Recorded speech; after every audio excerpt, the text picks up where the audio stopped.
Hello students, welcome to Magnet Brains. कैसे हैं आप सभी लोग? आई होप आप सब बढ़िया होंगे। आज की वीडियो स्टार्ट करने से पहले मैं आपको बता देती हूँ, मैग्नेट ब्रेन्स आपको प्रोवाइड कराता है free of cost quality education from class के टू क्लास 12th। जी हाँ, सही सुना आपने, किंडरगार्टन से लेकर क्लास 12 तक की कराई जाती है आपको कंप्लीट एजुकेशन, वो भी फ्री ऑफ कॉस्ट प्रोवाइड।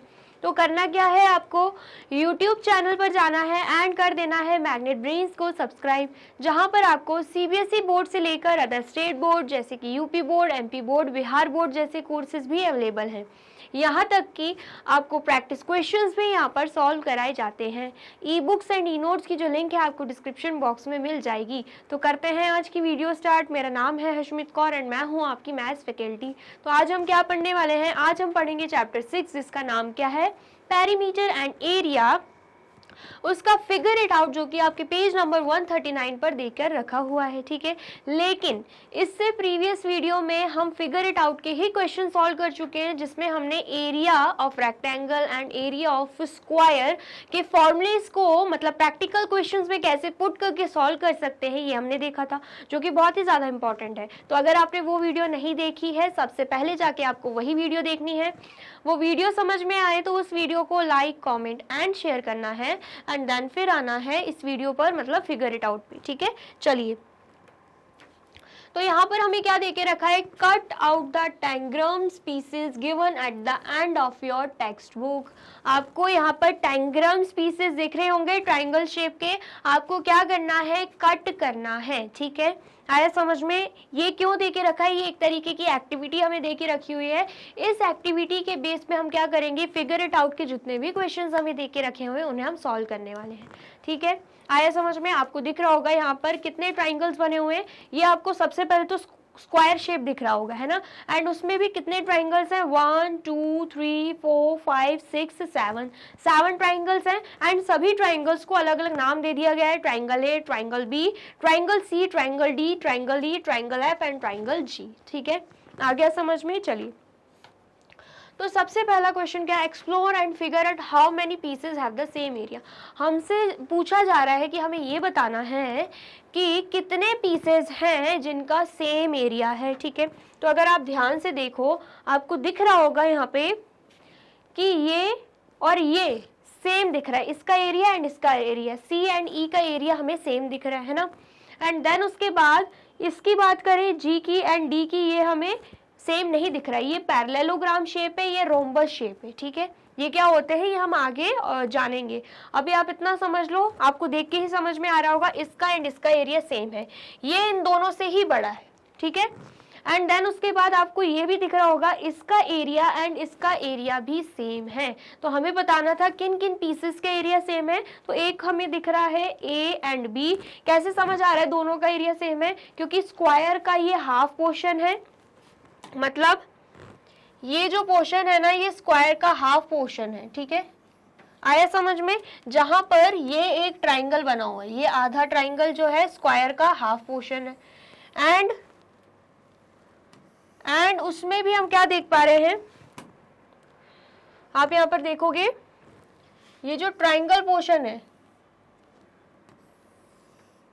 ठीक है, ये जो ट्राइंगल है ये इस पूरे स्क्वायर का हाफ है। एंड उसमें भी हम क्या देख पा रहे हैं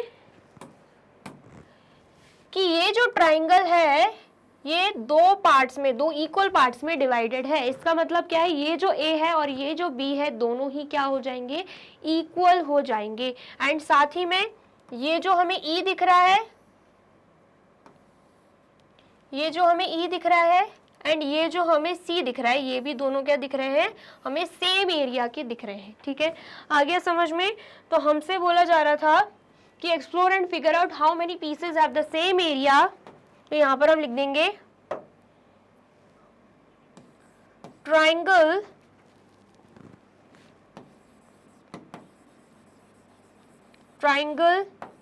ए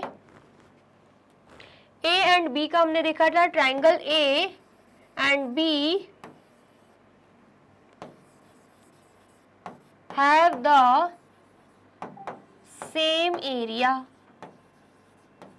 ठीक है। और दूसरा हमने क्या देखा?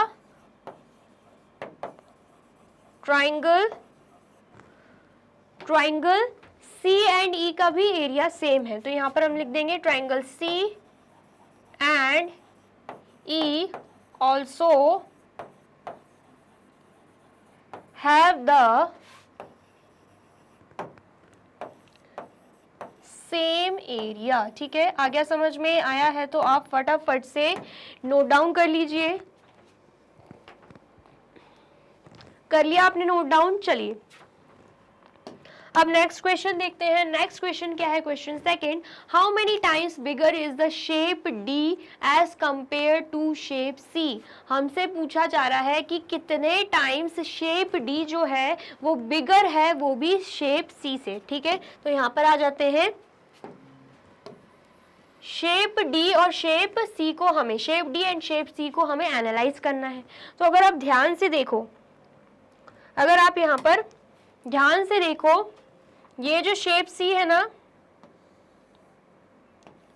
ये शेप डी का हाफ है, क्योंकि अगर आप यहाँ से लाइन खींचोगे ना, यहाँ से ये शेप डी पर अगर आप यहाँ से लाइन खींचोगे आपको दिखेगा एक ट्राइंगल यहाँ पे बन रहा है, वो भी बिल्कुल सी के बराबर का। ठीक है, देख पा रहे हैं आप? तो यहाँ पर हम क्या देख पा रहे हैं, जो शेप सी है वो शेप डी का हाफ है, या फिर दूसरे सेंटेंस में बोले, ये जो शेप डी है वो सी का क्या है? ट्वाइस है, दुगना है, डबल है। ठीक है, आया समझ में? तो ये हम देख पा रहे हैं। ठीक है, तो क्वेश्चन में पूछा जा रहा था how many times bigger is shape D as compare to shape C. तो हम यहाँ पे लिख देंगे 2 times bigger is shape D as compared to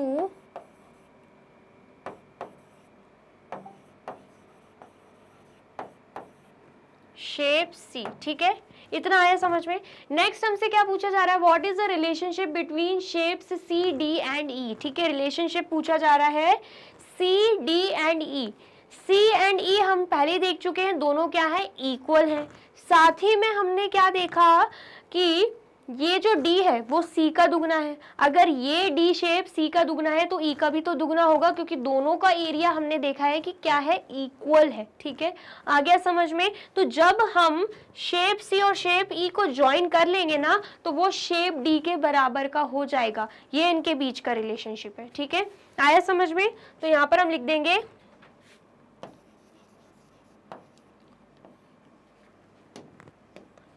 when we join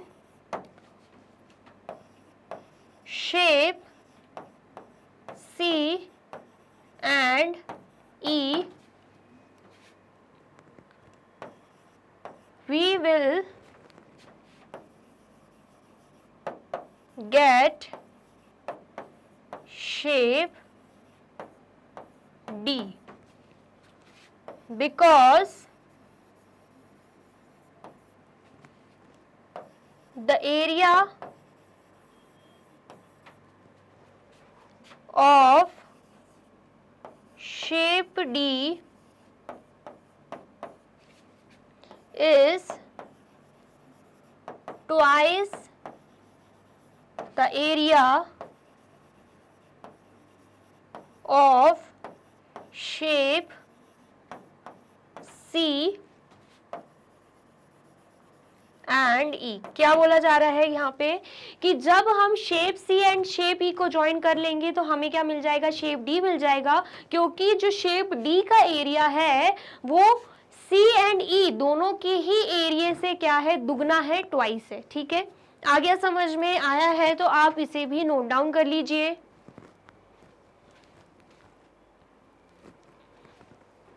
कर लिया आपने नोट डाउन? और वीडियो अच्छी लग रही है तो फटाफट से वीडियो को लाइक, कमेंट एंड शेयर भी कर दीजिए। ठीक है, हम नेक्स्ट क्वेश्चन देखते हैं। नेक्स्ट क्वेश्चन क्या है? Question third, which shape has more area, shape D और shape F, give reason for your answer. हमसे पूछा जा रहा है शेप डी शेप डी और शेप एफ में से किसका एरिया ज़्यादा है, ठीक है, हमसे ये पूछा जा रहा है। एंड साथ में बोला जा रहा है कि हमें रीज़न भी लिखना है, ठीक है। तो अगर हम इस एफ ट्राइंगल को, शेप को दो इक्वल पार्ट्स में डिवाइड कर दें, ये हमने लाइन यहाँ पे ड्रॉ कर दी, ठीक है, दो इक्वल पार्ट्स में डिवाइड हो गया। आप देख पाओगे यहाँ पर दो ट्राइंगल बन गए छोटे छोटे। एंड यहाँ पर जब हम शेप डी की बात करें, अगर हम यहाँ पर शेप डी की बात करें एंड इसे भी दो छोटे छोटे ट्राइंगल्स में डिवाइड कर दें, तो आप देखोगे यहाँ पर भी दो ट्राइंगल्स बन गए। एफ में भी, शेप एफ में भी दो ट्राइंगल है, शेप डी में भी दो ट्राइंगल बन चुके हैं, टू स्मॉल ट्राइंगल्स। तो इसका मतलब क्या है, दोनों ही क्या होंगे, दोनों ही शेप्स एक दूसरे के बराबर होंगी, ठीक है, कोई भी किसी से बिगर एंड स्मॉलर नहीं है, दोनों ही बराबर है, ठीक है। आया समझ में? तो यहाँ पर हम क्या लिखेंगे, विच shape has more area, shape D और एफ। तो यहाँ पर हम लिखेंगे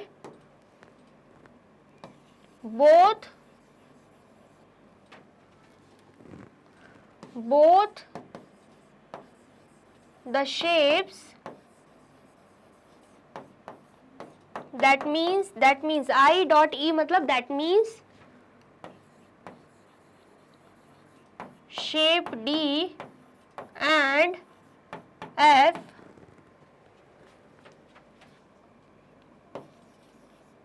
have both the shapes, that means shape D and F are equal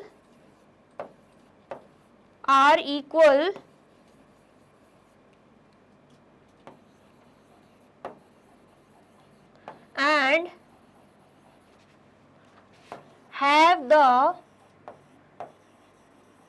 have the same area, ठीक है, आ गया समझ में। एंड यहाँ पे बोला जा रहा है give reason for your answer. Reason क्या लिख सकते हैं, because both the given shapes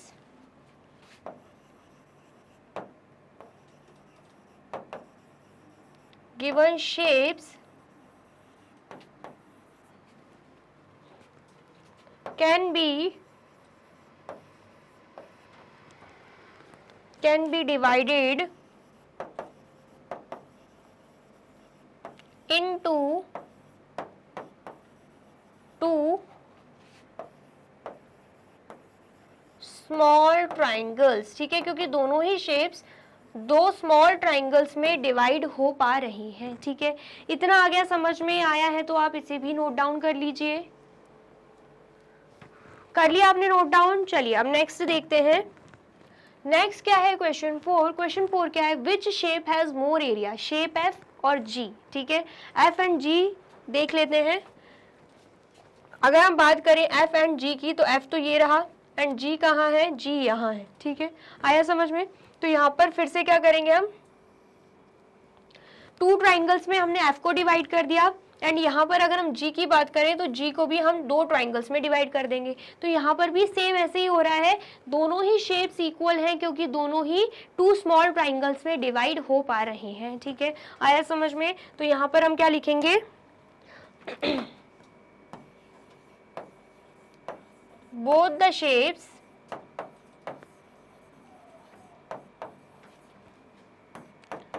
that means shape F and G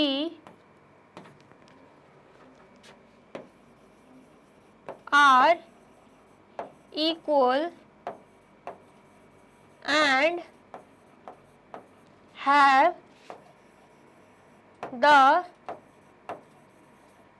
same area, ठीक है, और इनका एरिया भी क्या है, सेम है, because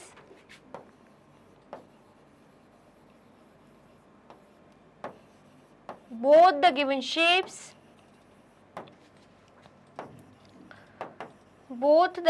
shapes can be divided into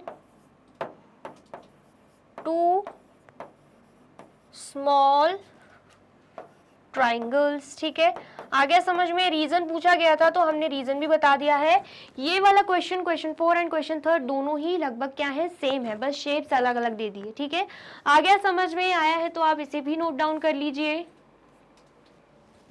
कर लिया आपने नोट डाउन? चलिए अब नेक्स्ट क्वेश्चन देखते हैं।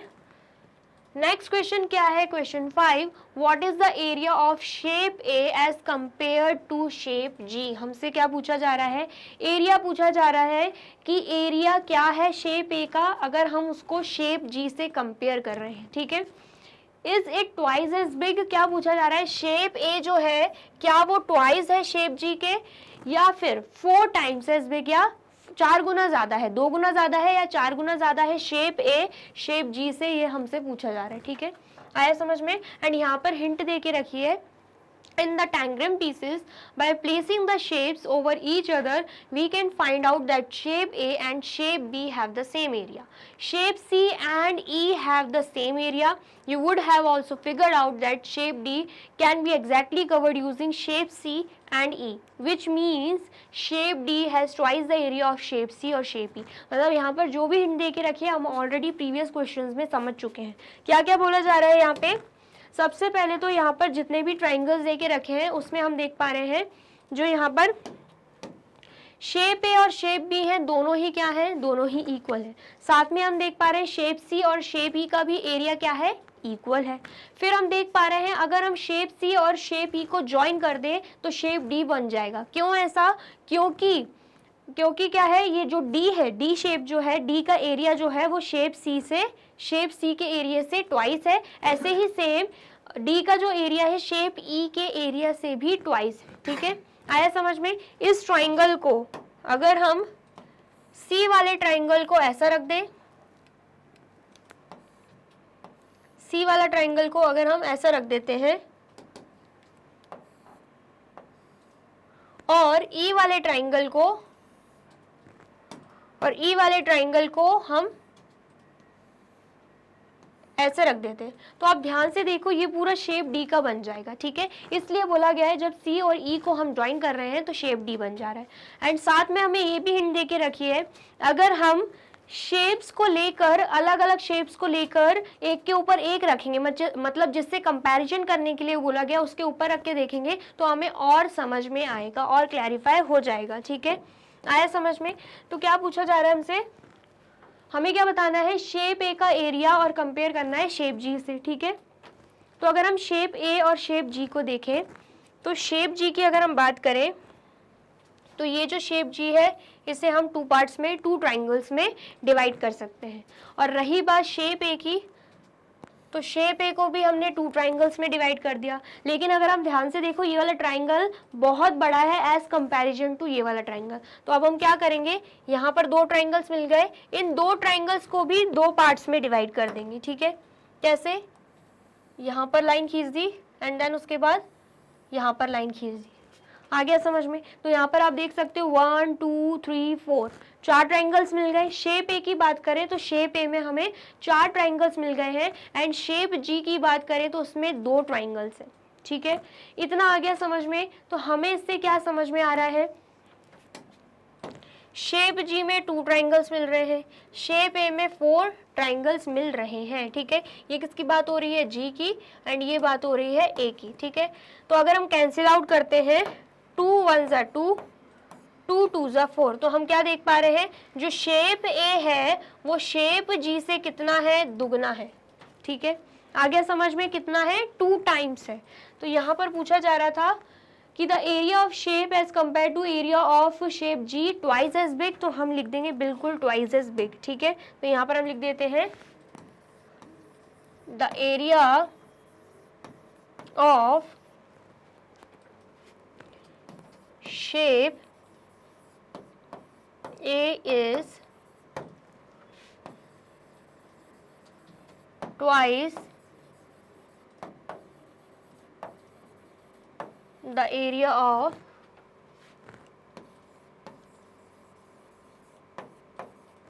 shape G।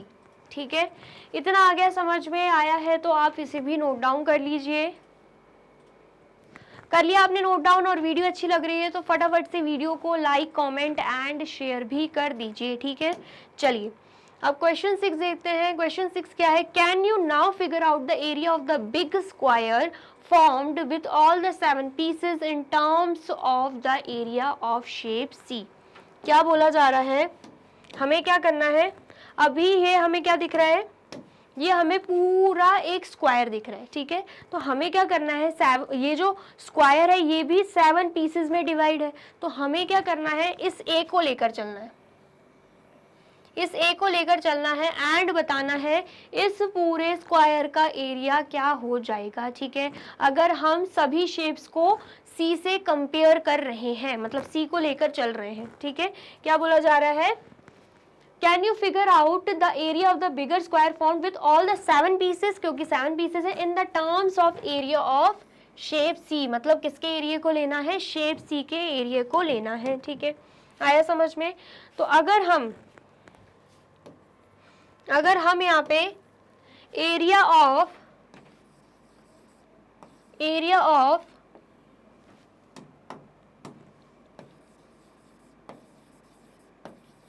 शेप सी मान ले x,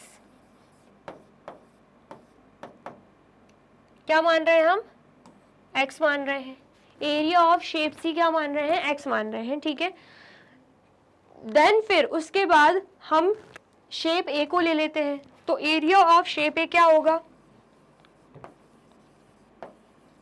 एरिया ऑफ शेप ए क्या हो जाएगा।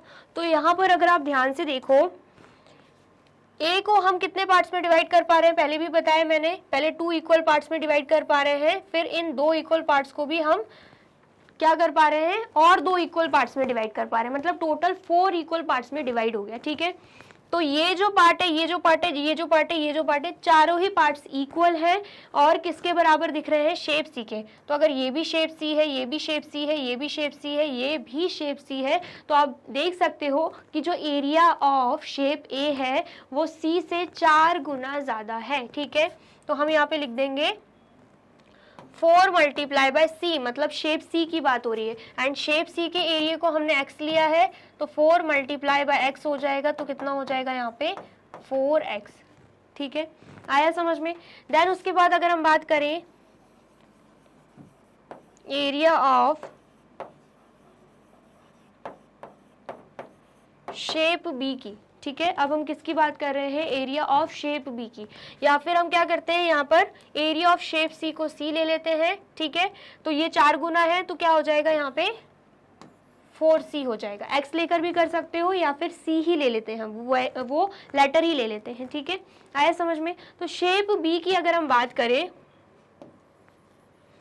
तो शेप बी को भी हम क्या कर रहे हैं, सबसे पहले तो 2 पार्ट्स में डिवाइड कर रहे हैं, एंड देन हम देख पा रहे हैं अगर हम इसका कंपैरिजन इससे करते हैं तो ये अभी भी बिगर है, ठीक है। तो हम इसे भी 2 इक्वल पार्ट्स में डिवाइड कर देंगे, यहाँ से यहाँ से। तो आप देख सकते हो शेप बी भी 4 इक्वल पार्ट्स में डिवाइड हो गया है, एंड हर पार्ट जो है वो शेप सी के बराबर है, मतलब ये भी सी हो जाएगा, ये भी सी, ये भी सी एंड ये भी सी।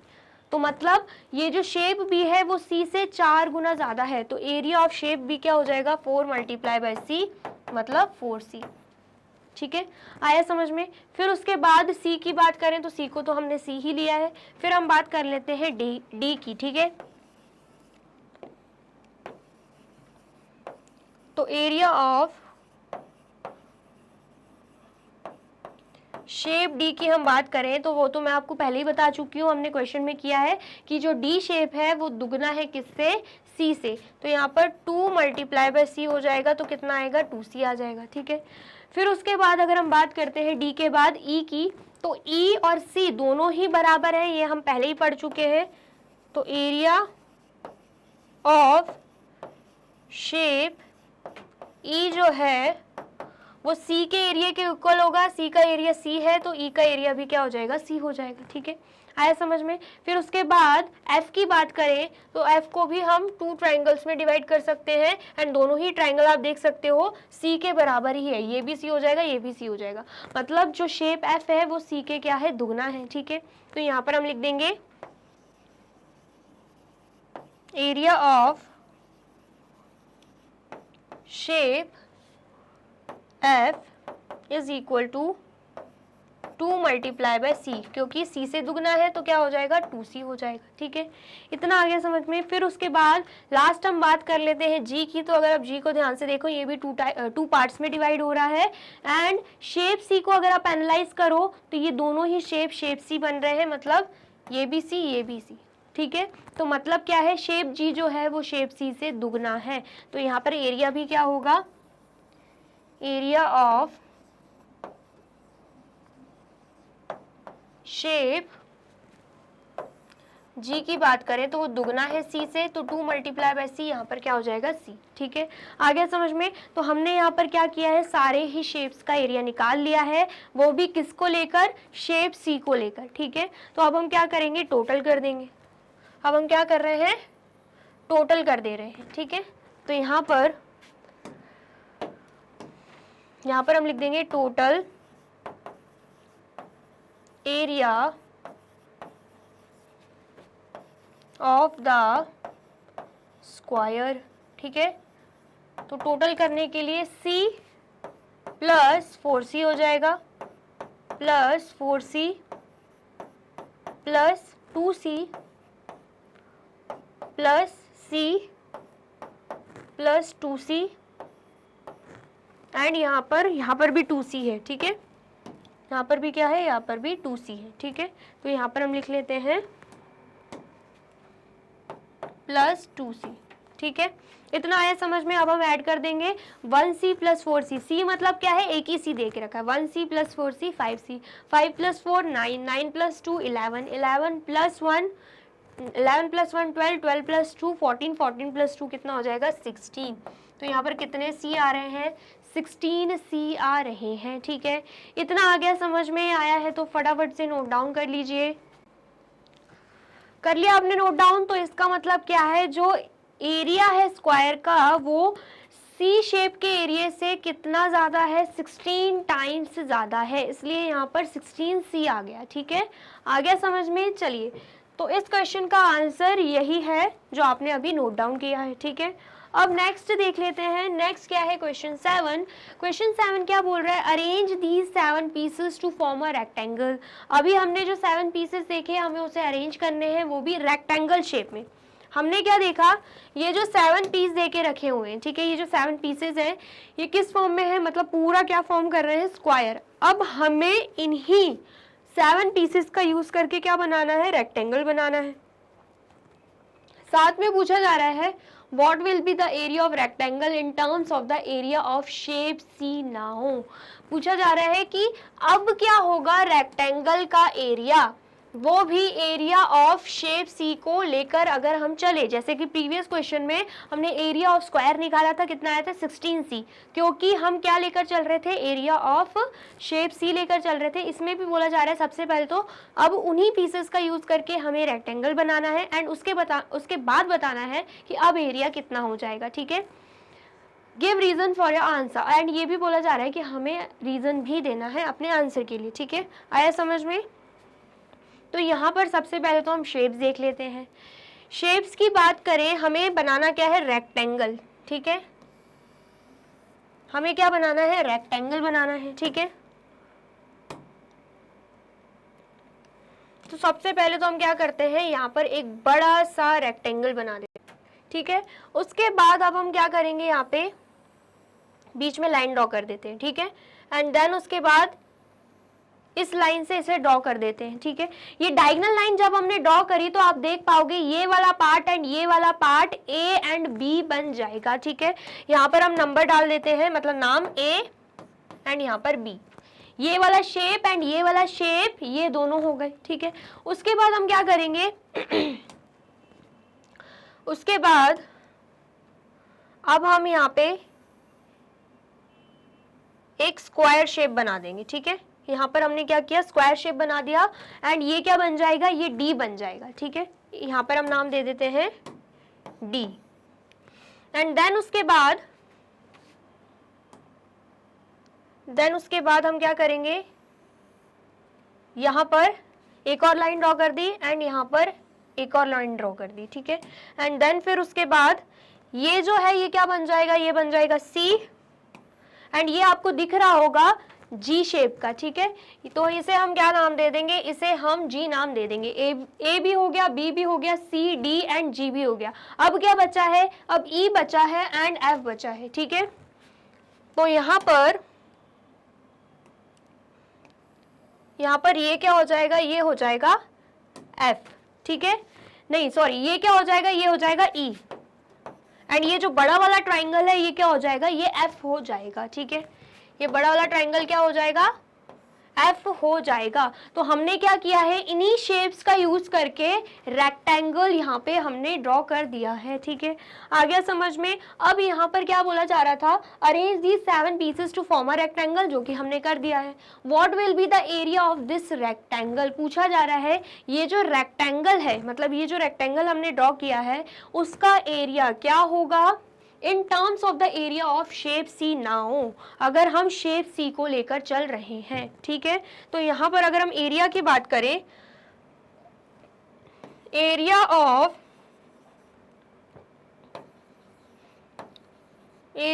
अ rectangle will be 16 times the area of shape C, ठीक है। शेप सी के 16 टाइम्स क्या होगा, एरिया ऑफ रेक्टेंगल। ऐसा क्यों होगा, क्योंकि हम क्या देख रहे हैं कि इन्हीं शेप्स का यूज करके हमने क्या किया है, रेक्टेंगल बनाया है। ऐसा तो है नहीं हमने कुछ और शेप्स यूज कर लिया, या ऐसा भी नहीं है 7 की जगह हमने सिर्फ 5 शेप्स लेकर ही रेक्टेंगल फॉर्म किया है। पूरे जितने शेप्स स्क्वायर में दिख रहे हैं सेम वही शेप्स लेकर हमने यहाँ पे रेक्टेंगल फॉर्म कर लिया है, ठीक है। इसलिए क्या हो गया, एरिया ऑफ स्क्वायर में हमने क्या देखा था, अलग से एरिया निकाल के देखा था, जिसमें हम देख पा रहे थे कि एरिया ऑफ स्क्वायर का एरिया कितना आ रहा था, 16 टाइम्स सी आ रहा था, 16 सी आ रहा था। वैसे ही रेक्टेंगल के केस में भी क्या होगा, area of rectangle will be 16 times the area of shape C, ठीक है। और रीजन पूछा जा रहा है तो रीजन लिख देंगे, because same shapes are used to form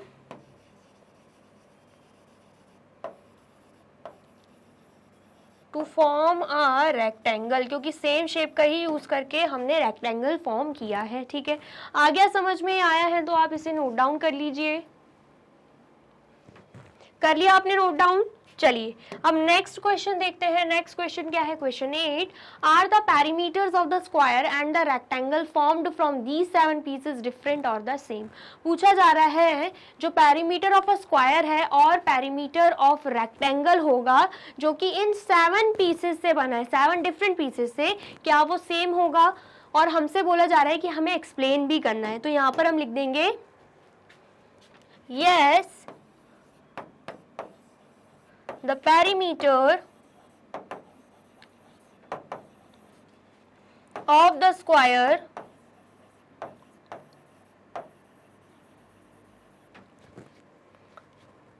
will be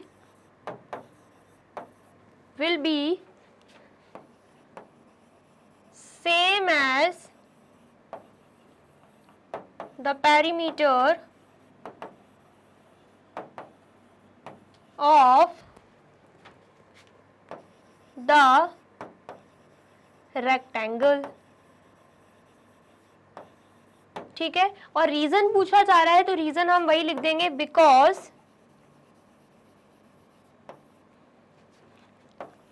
same shapes are used in both the square and rectangle, ठीक है। आ गया समझ में आया है तो फटाफट से नोट डाउन कर लीजिए। कर लिया आपने नोट डाउन। चलिए तो यहाँ पे होती है हमारी वीडियो कंप्लीट। आई होप आपको वीडियो अच्छी लगी है एंड समझ में आई है।